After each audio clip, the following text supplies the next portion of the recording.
Assalamualaikum warahmatullahi wabarakatuh. Alhamdulillahirabbil alamin, wassalatu wassalamu ala Rasulillah wa ala alihi wa sahbihi wa mawalah, amma ba'du. Sahabat beriman yang dirahmati Allah, alhamdulillah kita bertemu lagi di channel ini. Doa dan harapan saya semoga sahabat semua selalu diberikan kesehatan, dimudahkan segala urusannya, dan dilancarkan rezekinya. Amin ya rabbal alamin. Pada kesempatan yang berbahagia ini, mari sejenak kita luangkan waktu kita untuk mendengarkan tausiah yang sangat fenomenal dari guru kita, almarhum Kiai Haji Zainuddin MZ. Tentunya banyak sekali ilmu, hikmah, dan manfaat yang bisa kita jadikan pelajaran dalam kehidupan kita sehari-hari. Berikut ini mari kita simak bersama isi kajian dari guru kita, almarhum Kiai Haji Zainuddin MZ. Selamat mendengarkan. Bapak-bapak, ibu-ibu, saudara-saudara kaum muslimin rahimakumullah. Murai di dahan dan koko ayam di kandang. Dunia ini penuh dengan berbagai macam kesibukan. Sejak dari petani yang turun ke ladang, pedagang yang berangkat ke pasar, pelajar yang menuju sekolah, sampai kepada pegawai yang berangkat ke kantor, seluruhnya tidak lain untuk mencari sesuatu yang bernama bahagia. Setiap orang menginginkan kebahagiaan, dan tidak seorang pun menginginkan kesengsaraan dalam kehidupan ini. Namun nyatanya tidak setiap orang yang ingin bahagia mengetahui jalan yang harus ditempuhnya untuk sampai kepada kebahagiaan itu. Maka pada kesempatan pertemuan kali ini, saya ingin menyampaikan sebuah hadis dari junjungan kita baginda Nabi besar Muhammad sallallahu alaihi wasallam yang termuat dalam kitab Mukhtarul Ahadits An-Nabawiyah, di mana beliau bersabda, arba'un min sa'adatil mar'i. Ada 4 perkara yang merupakan tanda dari orang bahagia. Saya mau tanya, di antara saudara-saudara yang hadir di sini, apa ada yang kepengen jadi orang sengsara? Ya. Seluruhnya tentu ingin mendapatkan kebahagiaan. Maka menurut resep dari Nabi kita, tanda orang bahagia itu 4. Jadi kalau saudara ingin bahagia, harus mempunyai 4 perkara ini. Yang pertama, orang bahagia itu kata Nabi, darun wasi'un. Punya rumah biar bagus asal gede. Enak ngaturnya. Daripada sudah punya rumah kecil, adanya di pinggir kali, gubuk, kalau hujan bocor, miring lagi, kiamat. Loh, kalau gitu Islam materialis dong. Hadis ini boleh diartikan dengan makna hakiki, arti yang sebenarnya. Boleh diartikan dengan makna majazi, arti kiasan.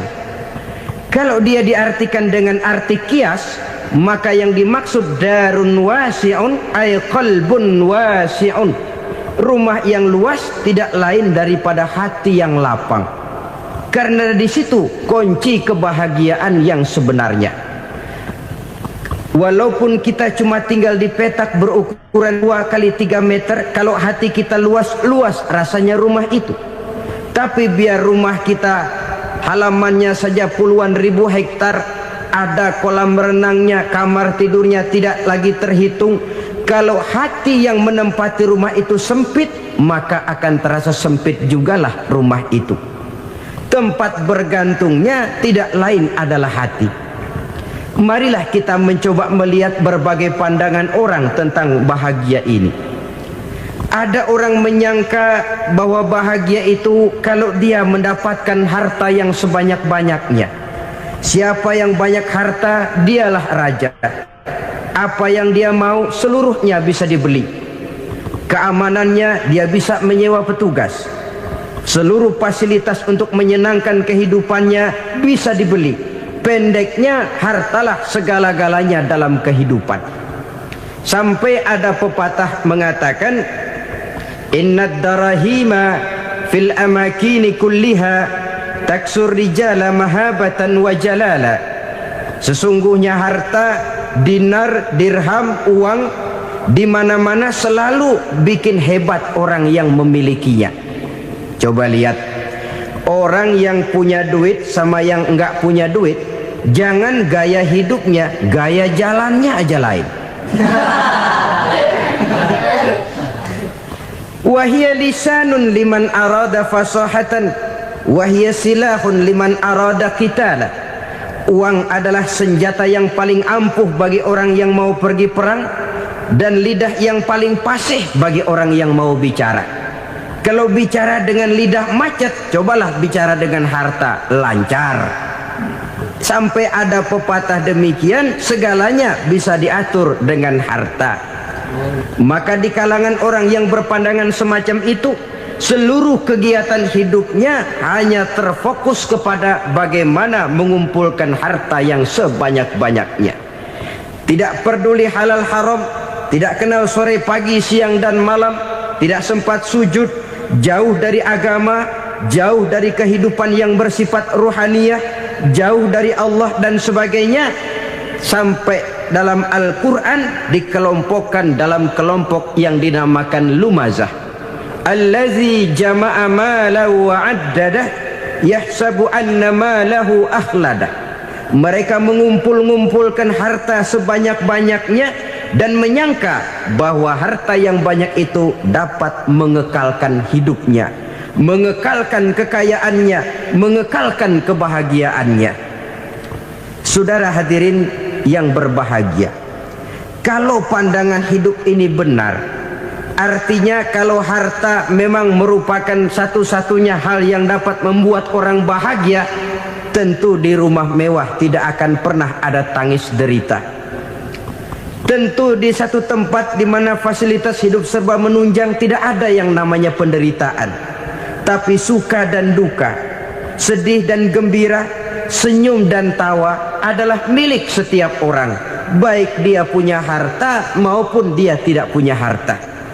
Nyatalah bahwa harta semata-mata bukan merupakan jaminan bahwa orang akan bahagia, walaupun tanpa harta orang sulit untuk bahagia. Saya mau cerita, ada orang super kaya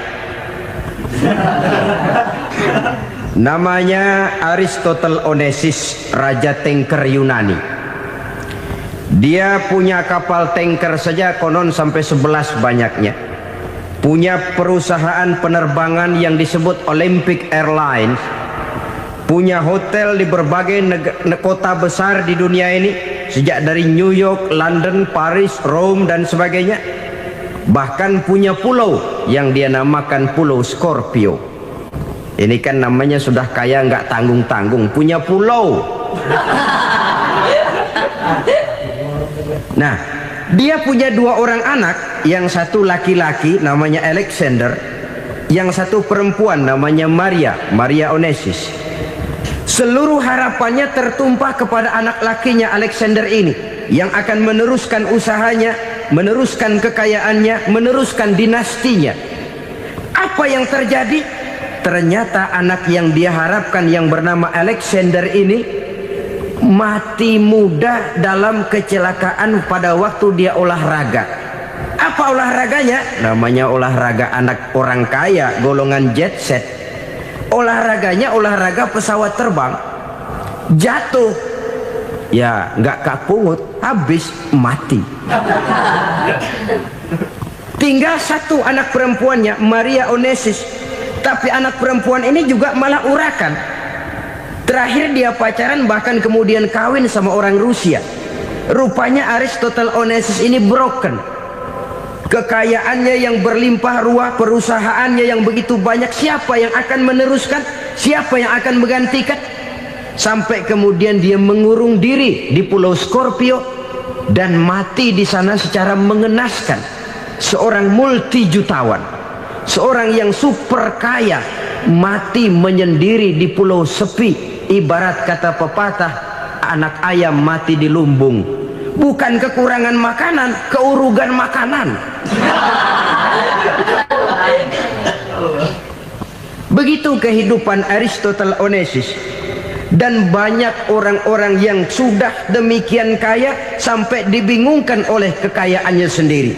Telusurilah kehidupan David Rockefeller misalnya, Henry Ford misalnya, Adnan Khashoggi misalnya, multi jutawan yang kadang-kadang dibuat keder oleh kekayaannya sendiri.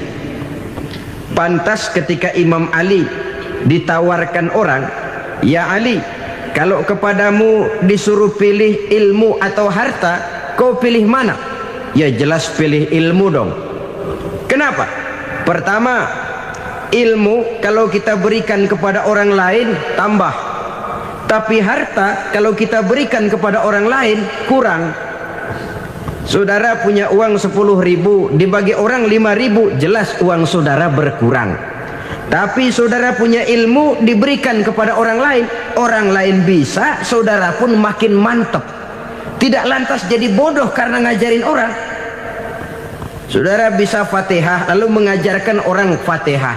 Orang bisa, saudara pun makin hafal.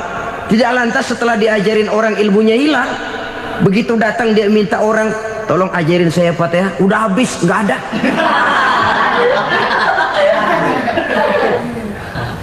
Yang kedua kata Imam Ali, ilmu menjaga kita. Kalau harta kita yang harus jaga. Makin banyak ilmu makin terpelihara diri seharusnya. Tetapi makin banyak harta makin bingung kita jaganya. Sampai kadang-kadang kalau perlu seluruh keliling rumah dipasangi alarm. Belum cukup disewakan anjing besar-besar, pasang di depan pintu, awas anjing galak. Masih belum cukup juga, cari centeng tukang-tukang kepruk jaga rumah. Masih terasa belum aman, padahal rumahnya dikelilingi tembok besar. Di balik tembok ada pintu-pintunya tebal. Di balik pintu itu terbuka masuk kamar, kamar pun ada pintunya, pintunya pun kuat. Masuk ke dalam kamar ada lemari, lemarinya pun pintunya kuat, dikunci, kuncinya pun kuat. Tapi terhadap seluruhnya yang timbul cuma sekedar was-was saja. Kesimpulannya sekali lagi, tanpa harta orang memang sulit untuk bahagia. Tapi harta semata-mata tidak merupakan jaminan orang akan bahagia. Dengan hati yang luas, itu modal utama untuk mencapai kebahagiaan hidup.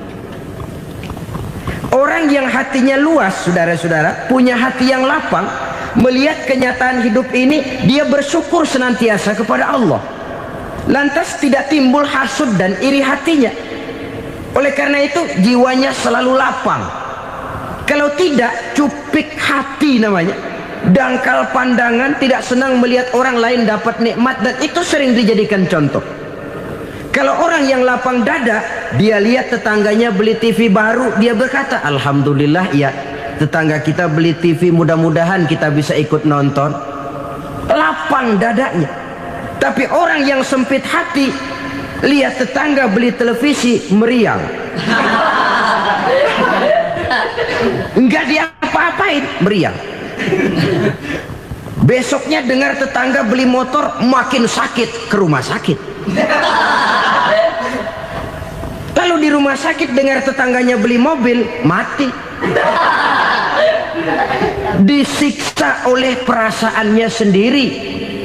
Orang kalau hati sudah sempit dalam hidup, kemanapun dia pergi, sempit rasanya medan kehidupannya. Kemudian kita melihat juga ada orang yang menilai bahwa bahagia itu katanya kalau punya kedudukan yang tinggi, pangkat yang agung, wibawa yang besar. Mungkin betul, tapi mungkin juga tidak. Bergantung kepada hati orang yang punya pangkat itu. Sama dengan harta tadi. Harta akan membawa bahagia kalau dia jatuh ke tangan orang yang berhati lapang. Tapi harta akan jadi bencana kalau jatuh ke tangan hati orang yang sempit. Pangkat akan membawa bahaya kalau jatuh di tangan hati orang yang sempit. Lebih dari itu, kenyataan mengajarkan kepada kita bahwa ternyata pangkat dan jabatan tidak selamanya memberikan kebahagiaan dalam kehidupan. Bahkan resikonya kelewat besar. Beberapa bukti kita bisa ambil dari para pemimpin dunia yang menjadi korban lantaran pangkat dan jabatan yang disandangnya. Saudara ingat Presiden Abraham Lincoln dan John Kennedy dari Amerika? Dibunuh orang. Park Chung-hee dari Korea Selatan, Ziaur Rahman dari Bangladesh, Anwar Sadat dari Mesir, terakhir Indira Gandhi dari India, menjadi korban dari pangkat dan jabatan yang disandangnya dari orang-orang yang tidak senang dia memegang jabatan itu. Dia akan mudah mengundang bencana, sehingga pantas kalau seorang presiden terkemuka Amerika, Harry Truman namanya, dia mengatakan jabatan presiden itu, kata dia, seperti orang nunggang macan, naik macan. Harus kita taiki, kalau enggak dia bakal nerekam kita, ngeri katanya. Adapun orang yang hatinya lapang, kalau dia menerima pangkat dan jabatan, dianggapnya itu satu kesempatan untuk berbuat baik. Tapi orang yang berhati sempit, menerima pangkat dan jabatan, bukan kadang-kadang menerima, malah berusaha setengah mati mencapai dengan segala cara. Kalau perlu jilat atas, jilat atas. Jadi golongan sumuhun dawu. Jadi kelompok kulon nuwun, yes sir, yang kerjanya cuma oke bos. Kalau perlu jilat atas, jilat atas. Kalau perlu injak yang bawah, injak yang bawah. Perlu sikut kiri kanan, sikut kiri kanan. Yang penting pangkat dapat, jabatan dapat. Orang yang semacam ini, kalau sudah mempunyai pangkat dan jabatan, biasanya dia tidak menganggap itu sebagai amanah, tidak menganggap sebagai kesempatan berbuat baik, tapi malah kesempatan untuk memperturutkan hawa nafsunya yang dilatar belakangi oleh kesempitan hatinya tadi. Apalagi kalau orang memperoleh pangkat karena banyak mengeluarkan uang, seakan-akan pangkat dan jabatan itu sekarang macam proyek, pakai tender. Siapa yang berani bayar segini naik, nggak berani minggir. Padahal logikanya, kalau orang mencapai satu jabatan karena banyak mengeluarkan uang, hampir bisa dipastikan bahwa setelah jabatan itu dia pegang, langkah pertama yang akan dilakukannya ialah berusaha bagaimana uang yang dia keluarkan supaya kembali. Ya paling kurang pulang modal dulu dong. Soal mikirin rakyat soal nanti, tapi ini modal harus pulang. Itu celakanya kalau orang memperoleh pangkat dan jabatan cuma karena banyak mengeluarkan uang. Jarang orang yang mempunyai keyakinan dan pandangan bahwa pangkat dan jabatan merupakan amanah. Jadi sekali lagi, pangkat dan jabatan mungkin saja membawa kebahagiaan kalau jatuh ke tangan orang yang berhati lapang. Tapi bisa jadi bencana kalau dia jatuh ke tangan orang yang mempunyai hati yang sempit. Dan lagi-lagi stresnya hati yang lapang. Lalu sebagian orang, saudara, ada yang berpandangan katanya bahagia itu kalau jadi orang terkenal, mempunyai popularitas, menjadi idola di kalangan remaja, di kalangan orang tua, di segala lapisan masyarakat. Padahal makin populer orang, makin terikat dia. Ya kalau macam kita ini kan nggak punya nama, nggak populer, tengah malam buta mau nongkrong di warung Tegal aman. Tapi pangkat, jabatan, kedudukan, popularitas menyebabkan kita diikat dengan berbagai macam peraturan. Cuma mandi sama ke WC saja yang nggak dikawal.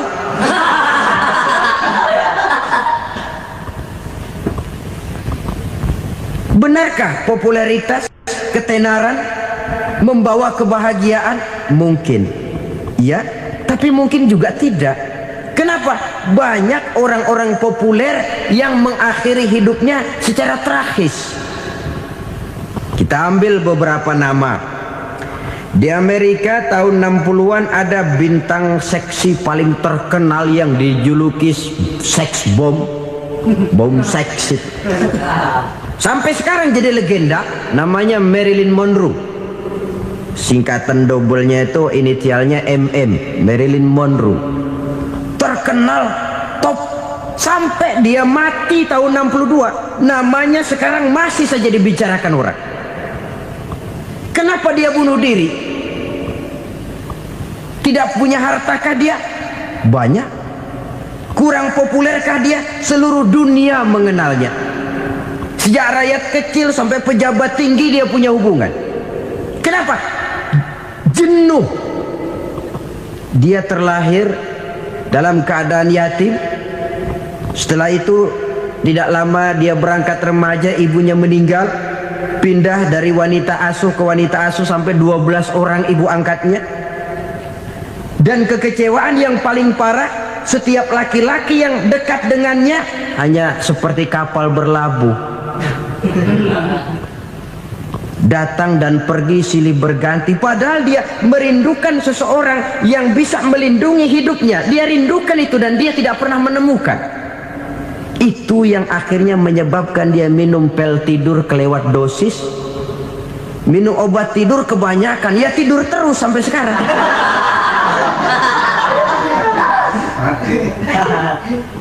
Dia mengakui, saya telah memiliki ketenaran, tapi saya tidak pernah hidup dalam ketenaran itu. Saya pandai main sandiwara, tapi saya ingin hidup dalam alam yang real sebagaimana umumnya orang. Itu yang dia rindukan. Menyusul jejak yang namanya Marilyn Monroe ini, Billie Holiday, saudara kenal tentu, di rumah sakit dirawat. Dia juga minum obat overdosis, mati lagi. Jimi Hendrix minum obat tidur overdosis kelewat batas, mati lagi.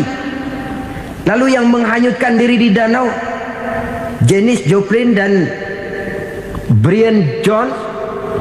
Ini orang-orang populer, orang-orang terkemuka yang mengakhiri hidup secara tragis, bukan karena tidak terkenal, mungkin karena sudah saking terkenalnya. Contoh paling belakangan, Bruce Lee. Wah, ini tukang-tukang keprok tentu kenal siapa dia. Sampai sekarang pun tabir kematiannya masih merupakan misteri. Dan yang masih hidup juga menunjukkan gejala yang aneh. Michael Jackson, rumahnya di Beverly Hills itu dijaga sedemikian rupa, dan dia selalu curiga kepada setiap makanan harus steril, bersih dari segala macam kimia. Kemana dia pergi, itu tukang-tukang keprok sudah selalu menjaga dan mengawal, dan dia seakan takut menunjukkan mukanya yang asli. Hingga kalau tampil ke tengah di luar show, dia kadang memakai pakaian yang tidak menunjukkan dia yang sebenarnya, takut dikenali orang. Ternyata popularitas sering jadi momok yang meracuni kehidupan manusia. Oleh karena itu, benarlah junjungan kita pada saat beliau mengajarkan orang akan bahagia kalau dia mempunyai hati yang lapang.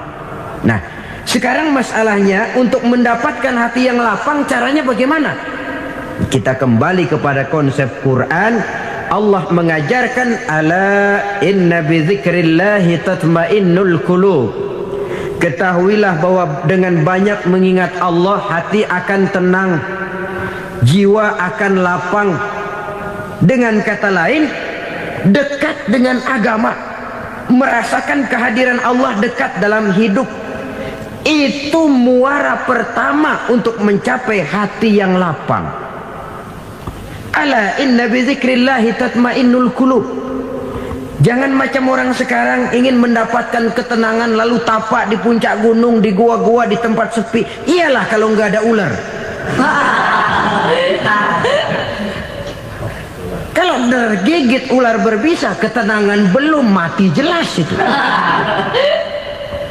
Islam positif untuk mendapatkan ketenangan. Ala inna bi dzikrillahi tatmainnul qulubi. Bahwa ketahuilah bahwa dengan banyak mengingat Allah, hati akan tenang, jiwa akan lapang, nuansa pikiran akan luas.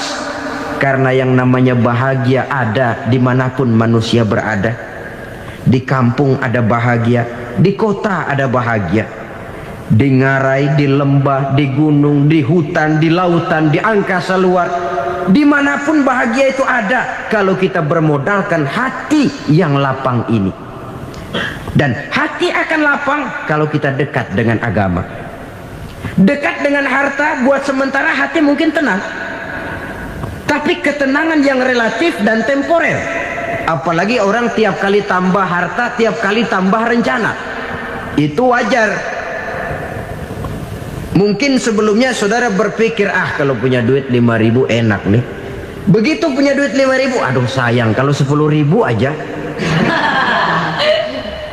Tiap kali tambah harta, tiap kali lain rencana. Makin banyak rencana, makin menjauhkan kita dari yang namanya ketenangan.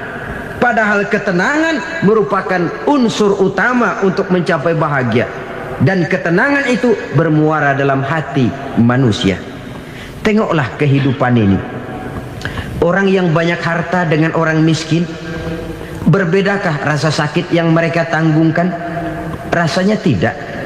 Walaupun si kaya tidur di kasur empuk berselimutkan sutra mahal, sementara si miskin meringkuk di balai bambu yang keras dan kasar.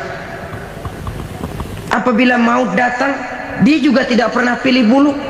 Maut datang menjemput si kaya di singgasana keemasannya, dikelilingi oleh para pengasuh, dayang dan idang serta para pengawal. Dan maut pun datang menjemput si miskin papa, sehingga ia tergelepar di tepian jalan. Kedua-duanya bernama mati.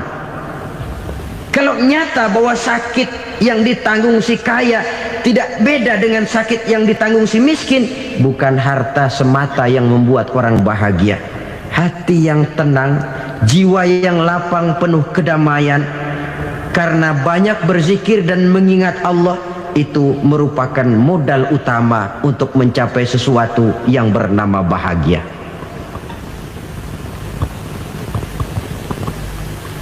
Saudara hadirin yang saya hormati, inilah yang pertama dari 4 ciri yang digambarkan oleh Nabi tentang tanda-tanda orang bahagia. Dan harus berangkat dari yang pertama ini, hati yang lapang. Ini yang harus kita miliki lebih dahulu, baru nanti akan menyusul kepada poin yang ketiga, kedua dan selanjutnya.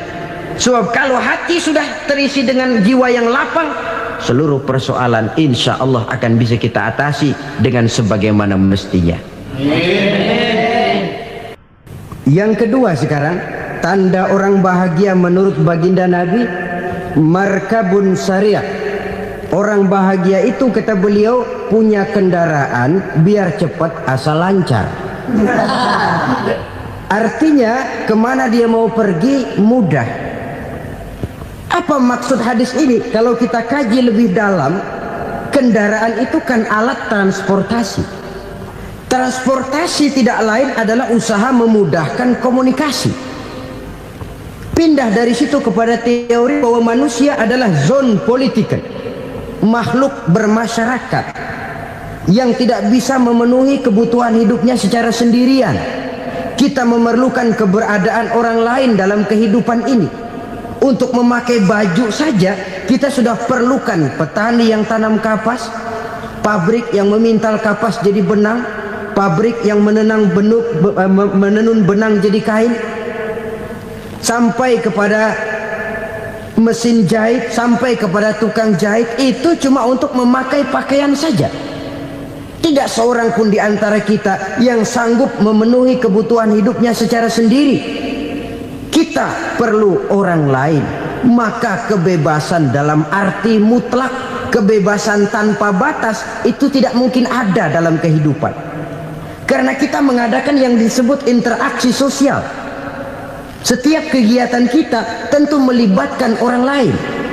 Menurut kita barangkali kita bebas jalan di jalan raya semaunya, tapi orang lain berkendaraan pun merasa bahwa ini ada juga jalan haknya, dan begitu selanjutnya. Oleh karena itu, maksud dari kendaraan yang cepat ini adalah khulata'uhu ma'as solihin, lingkungan pergaulannya terdiri dari orang-orang soleh, pergaulannya luas, kemana dia pergi ada temannya, kesulitannya ada tempat dia cerita. Dan kesulitan kalau sudah diceritakan kepada orang lain, taruh kata orang itu tidak bisa menolong, namun menceritakannya kepada orang yang kita percayai, kan paling kurang sudah mengurangi beban jiwa, mengurangi tanggungan batin, merasa masih ada tempat kita cerita. Maka lebih baik orang awam yang mau bergaul ketimbang orang setengah alim tapi ngunci pintu. Sebab nantinya akan timbul sikap picik, cupik pandangan, dan tidak luas menghadapi kenyataan dalam kehidupan ini. Namun yang harus kita garis bawahi, pergaulan memang mesti luas, namun jangan sekali-kali lupa bahwa pergaulan sangat besar pengaruhnya dalam ikut membentuk kepribadian manusia. Sehari-hari bisa kita bilang, kalau kita dekat sama tukang minyak wangi, sekalipun nggak dibagi minyaknya, baunya tentu dapat. Betul? Tapi dekat sama tukang elas, walaupun nggak kena apinya, asapnya mesti kena. Kalau Syauqi mengatakan lebih jelas lagi, man asyaral asyrafa asya musyarrafan wa muasyiral anzali ghairu musyarrafin. Awalam taral jildal hakira muqabbalan bisagri lamma sara jildal mushaf. Siapa yang bergaul dengan orang mulia, dia bakal ikut menjadi mulia. Tapi siapa yang berteman dengan orang hina, dia tidak bakal ikut menjadi mulia.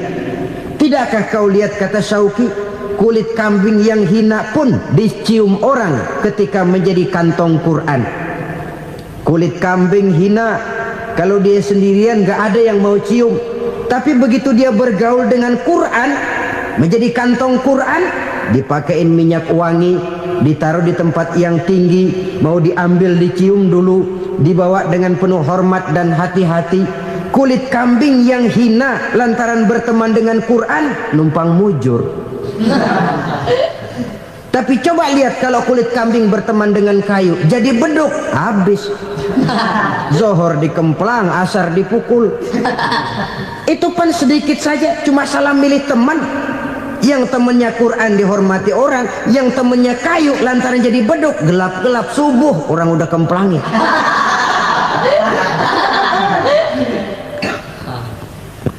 Maka terutama kepada adik-adik remaja yang masih mencari identitas diri, yang ibarat kaset masih kaset kosong, mudah diisi oleh apapun, pandai-pandailah memilih teman dalam bergaul. Karena banyak orang yang tadinya baik-baik, ketika terseret dalam pergaulan dengan orang yang tidak baik, kebaikannya menjadi lentur dan luntur. Tapi berapa banyak bajingan-bajingan tengik, orang-orang yang berlumur noda dan dosa, tiap hari melakukan maksiat, namun bergaul dengan orang yang baik-baik, pada akhirnya sedikit demi sedikit beringsut dan berangsur dia terbiasa mengikuti kebaikan-kebaikan. Saya tekankan ini kepada remaja karena mereka masih mencari identitas diri. Apa yang mereka lihat mereka mau, apa yang mereka dengar mereka ingin tahu. Coba lihat kehidupan remaja. Pulang nonton film Rambo, pengen jadi Rambo, gagah, maunya belekai melulu. Pulang nonton film Superman, pengen bisa terbang. Pulang nonton India, nyanyi melulu. Wajar, mereka masih mencari identitas diri. Saya ini sebenarnya siapa? Lingkungan, pergaulan akan membentuk itu. Karena itu pandai-pandailah bergaul, karena ia sangat besar pengaruhnya dalam ikut membentuk kepribadian manusia. Apalagi sifat yang jelek lebih cepat menularnya ketimbang sifat yang baik. Sifat yang baik, watak yang soleh itu lambat sekali untuk menular. Tapi yang tidak baik, kan prosesnya mah kalau remaja biasanya mula-mula dengar. Karena dengar lalu pengen tahu. Karena pengen tahu lalu ngeliatin. Begitu ngeliatin kan pengen nyobain. Setelah nyobain ketagihan. Nah, ini prosesnya. yang namanya ganja, morfin, narkotik, awalnya kan begitu. Mula-mula dengar katanya kalau sudah fly to the sky, sudah melayang ke langit katanya, disitulah puncak kebahagiaan. Mulanya cuma dengar, karena dengar pengen tahu, karena pengen tahu lalu ngeliat, kumpul sama orang yang suka ngeganja. Setelah ngeliat, nah pengen ngerasain. Begitu ngerasain enak juga, ketagihan. Kalau sudah ketagihan jadi penyakit kronis, bisa merembet kepada yang lain. Iya, kalau orang tuanya mampu untuk beli morfin, beli ganja. Kalau tidak kan pikirannya ngayap, jemuran siapa ya gue sahabat. Timbullah perbuatan-perbuatan negatif yang bermula dari salah pergaulan. Apalagi buat adik-adik remaja yang tinggal di kota-kota besar, yang pengaruh budaya, pengaruh kesenian, pengaruh struktur kehidupan yang nampak makin individualistis, di mana persaingan tajam, tensi ekonomi tinggi, orang mudah mengalami stres. Pandai-pandailah dalam bergaul, sekali lagi, karena ia sangat besar pengaruhnya dalam ikut membentuk kepribadian manusia. Orang bahagia punya kendaraan yang cepat, artinya punya pergaulan yang luas, dan lingkungan pergaulannya terdiri dari orang-orang yang soleh. Kemana dia pergi ada teman, kesulitannya ada tempat dia cerita. Tapi kalau sudah menyendiri, hidup sendiri, kesulitan dipikiri sendiri, bisa mati belum waktunya. Tidak ada tempat berbagi rasa, tidak ada tempat bercerita, tidak ada tempat mengurangi beban dalam kehidupan. Pantas betul kalau Islam sangat menggalakkan dan menganjurkan orang kalau sudah sampai waktunya itu untuk melangsungkan nikah. Kata Nabi, ya ma'syaras syabab man istata'a minkumul ba'at falyatazawwaj. Hai para pemuda, kalau sudah mampu memberi nafkah, kawinlah, nikahlah kamu. Kenapa? Sudah ada teman hidup, tempat berbagi rasa. Kesulitan kalau ada tempat cerita akan lebih ringan ketimbang kita telan sendiri, walaupun bobot kesulitannya sama beratnya. Saudara-saudara kaum muslimin rahimakumullah, inilah ciri yang kedua, punya kendaraan biar cepat asal lancar. Kemana kita mau pergi gampang. Dengan kata lain, setelah hati yang luas, pergaulan yang luas. Dua. Yang ketiga sekarang, tanda orang bahagia itu menurut Nabi, misbahun mudhi'un, punya lampu yang terang. Oh, itu enggak problem. Sekarang sudah zamannya listrik masuk desa, Pak. Lampu sudah terang semua. Betul, kalau itu yang dimaksud. Tapi tidak cuma itu. Karena lampu yang dimaksud di sini, lampu yang akan menerangi seluruh perjalanan hidup. Dan perjalanan hidup itu sudah dimulai sejak kita terlahir ke alam ini, sampai masuk ke alam barzah, kumpul di padang mahsyar, sampai ke akhirat. Lampu yang menerangi itu yang diperlukan. Kalau lampu, katakanlah yang paling top sekarang kan lampu jenis Mercury. Taruhlah itu di rumah kita, dia cuma menerangi rumah kita, menerangi hati pun tidak sanggup. Bila kita masuk ke alam barzah, alam kubur, sanggupkah si Mercury yang begitu terang menerangi alam barzah kita? Tidak sanggup lagi. Sanggupkah lampu yang ratusan watt, bahkan puluhan ribu watt menerangi kehidupan di padang mahsyar? Tidak akan sanggup lagi.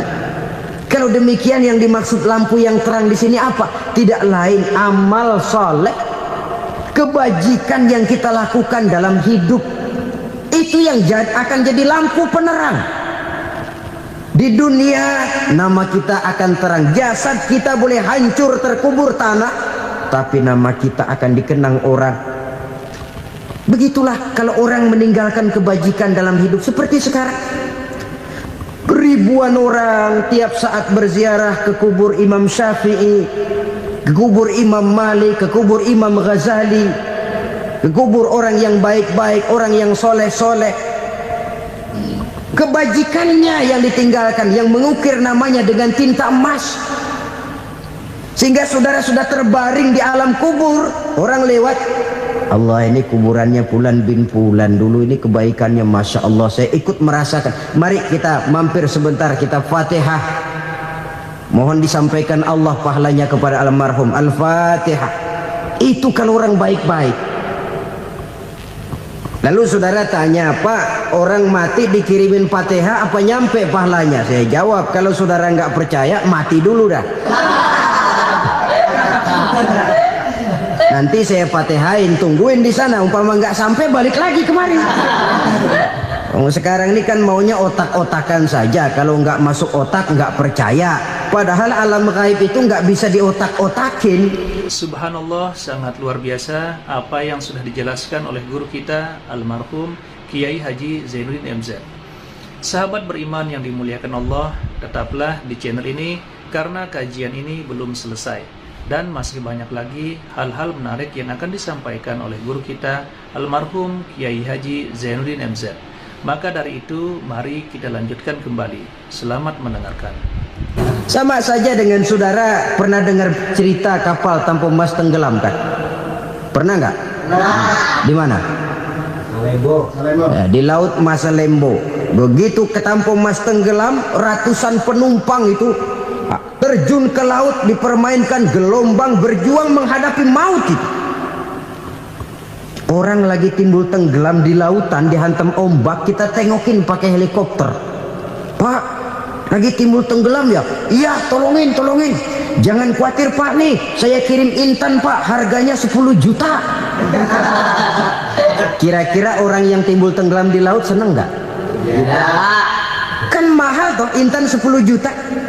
Kenapa dia nggak senang? Karena intan 10 juta dalam kondisi seperti itu tidak sanggup menyelamatkan dia. Dia akan girang kalau dikirimin ban mobil bekas, dikirimin papan terentang atau bambu. Intan yang 10 juta dia nggak girang. Ban mobil bekas yang 1000 perak, tuh pegang, itu yang dia girang betul. Inilah sebabnya Nabi berkata, mal mayyitu fi qabrihi illa kal ghariqil mutaghawwis. Orang yang meninggal di alam kuburnya seperti orang timbul tenggelam di lautan. Yantaziru da'watan min ahli, menunggu doa dari keluarganya yang masih hidup. Duh, bapak saya sudah meninggal, saya sayang benar sama dia. Kirimin kulkas ke kuburannya Itu sama saja dengan tadi orang tenggelam di lautan dikirimi intan yang harganya 10 juta, ndak sampai. Begitulah kalau kebajikan yang kita tinggalkan dalam hidup, sudah mati pun kubur kita masih diziarahi orang. Tapi kalau jahat yang kita tinggalkan, boro-boro lah orang mau doa lewat dekat kuburan kita juga serem. Tuh bajingan no, dulu mati dipendem di situ tuh. Jangan lewat situ, ntar kesurupan, jangan. Lewat saja orang ngeri. Konon lagi membacakan Fatihah dan mengirimkan doa. Hidup pada hakikatnya adalah kesempatan untuk berbuat baik. Maka sekali kesempatan itu diberikan, manfaatkan dengan sebaiknya. Sebab kesempatan kedua tidak akan pernah ada. Kesempatan berbuat baik di sini, di akhirat sudah pembalasan namanya. Sekali kesempatan itu dicabut, dia tidak akan pernah dikembalikan lagi. Kata Iqbal, hidup tidak mundur ke belakang, Bung. Berhenti diinjak orang, mundur hancur. Tidak ada kata mundur dalam hidup ini. Berhenti diinjak orang, mundur kecebur. Tidak ada kata lain. Harus maju dalam kehidupan, dalam artian yang positif. Hidup adalah kesempatan untuk mengumpulkan kebajikan yang sebanyak-banyaknya. Di situ nilai daripada manusia. Sekarang ini memang nggak kelihatan kok, orang yang banyak pahala sama yang banyak dosa nggak kelihatan kok. Barangkali kalau habis bikin dosa palanya pada benjol, mungkin orang takut sama dosa. Tapi sekarang sama saja, orang yang banyak dosa dengan yang nggak banyak dosa jalan bareng dari belakang, sama, nggak kelihatan beda. Tapi ada waktunya di mana pahala memegang peranan, di mana dosa diperlihatkan. Sama saja kalau kita bawa mobil siang, lampu kan nggak begitu berfungsi. Apa lalu bilang, alah ini lampu berat-beratin, copot-copotin aja dah. Tidak perlu begitu. Kenapa? Pada satu saat malam senja akan datang. Bila matahari terbenam, senja pun datang, gelap mulai merayap, disitulah baru terasa perlunya lampu. Pahala begitu. Sekarang orang yang nggak ada pahalanya nggak kelihatan dalam kehidupan. Tapi pada satu saat senja kehidupan akan datang. Ajal merenggut nyawa, malam merayap, dan hidup mulai diliputi kegelapan di alam barzah. Dikala itu kalau nggak punya lampu, alangkah malangnya kita. Sebab amal yang baik, kata Nabi, di alam barzah itu akan diciptakan menjadi perempuan yang cantik menemani kita. Amal yang jahat akan menjadi orang yang paling jelek nemenin kita. Udah di tempat gelap yang nemenin jelek.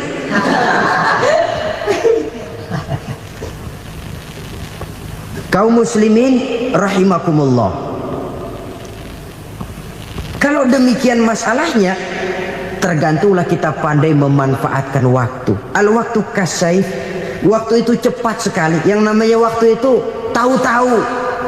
Tahu-tahu udah tahun 87. Tahu-tahu udah begitu. Tahu-tahu yang kemarin anak-anak, sekarang udah pada punya anak. Tahu-tahu saja itu. Begitu cepat waktu berlalu.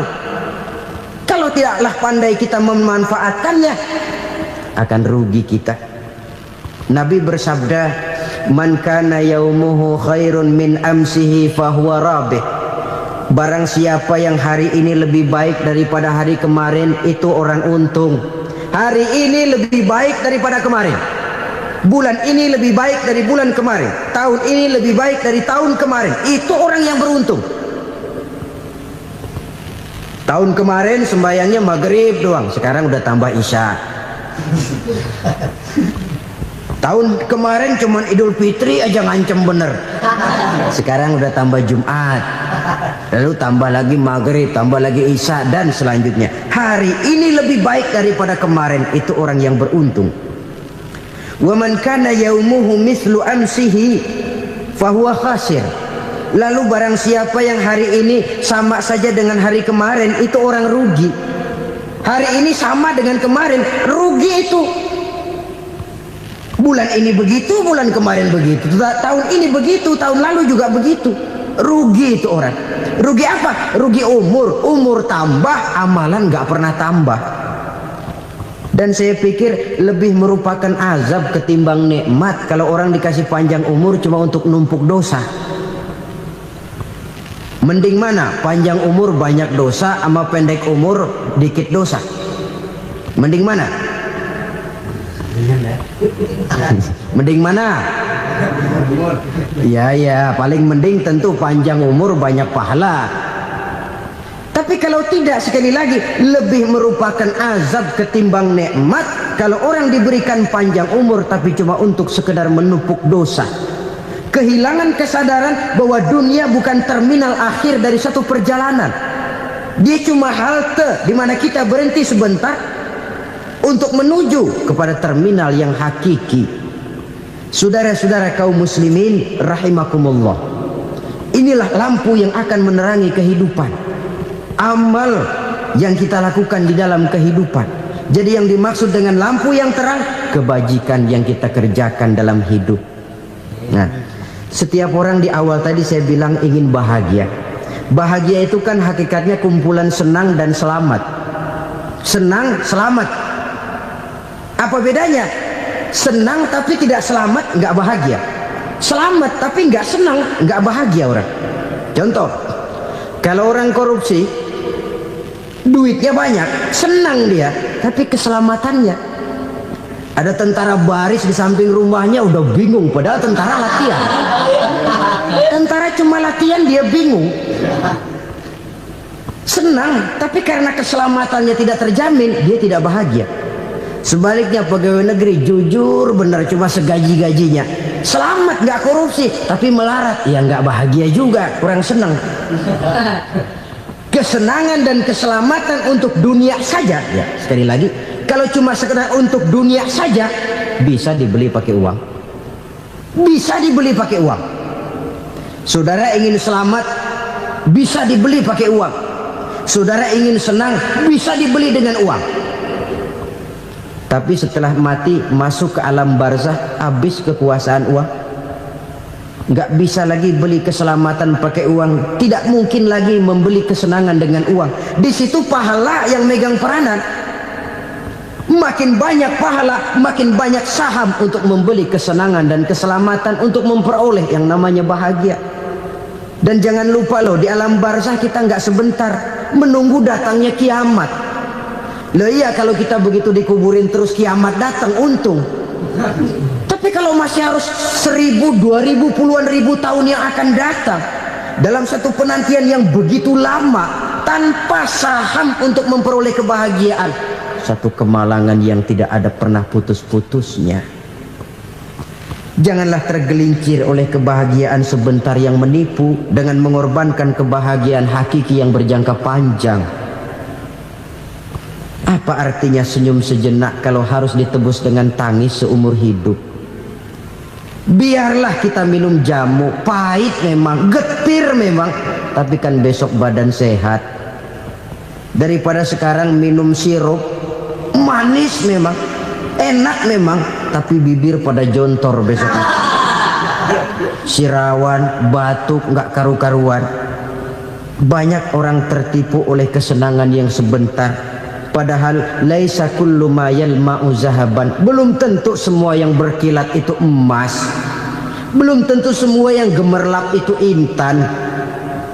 Karena itu, marilah manfaatkan kesempatan yang diberikan Allah ini untuk mengumpulkan kebajikan yang sebanyak-banyaknya. Yang terakhir sekarang, yang keempat, tanda orang bahagia kata Nabi. Zaujatun salihah. Orang bahagia itu tanda yang keempat kata Nabi, punya istri biar cakep asal taat. Sudah surga itu sudah. Cakep taat. Istri kayak gitu, kalau belum mati jangan dikuburin dulu itu. Sudah cakep taat lagi.